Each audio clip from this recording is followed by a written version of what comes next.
আজিৰ কবিতাৰ শিৰোনাম বিদায় অনুৰাধা। মোবাইলত এটা মেছেজ, গুড বাই। এইবোৰ কি অনুৰাধা? বুকুৰ পাতবোৰ ইমান পিছল হ'লে কেনেকৈ চলিব? মৰমেৰে সংসাৰ নচলে জানো, তথাপি তোমাক সুখী কৰি ৰাখিবলৈ কিবা এটা কৰাৰ, অকণমান অপেক্ষাৰ, অকণমান বিশ্বাসৰ মোৰ জানো প্ৰাপ্য নাছিল। সৰু মানুহৰ সৰু সপোনবোৰ ভাঙিবলৈকে চাগৈ ডাঙৰ হয়।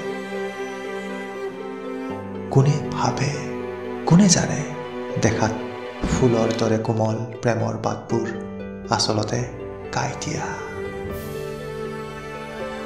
বিদায় অনুৰাধা, বিদায়। ধন্যবাদ।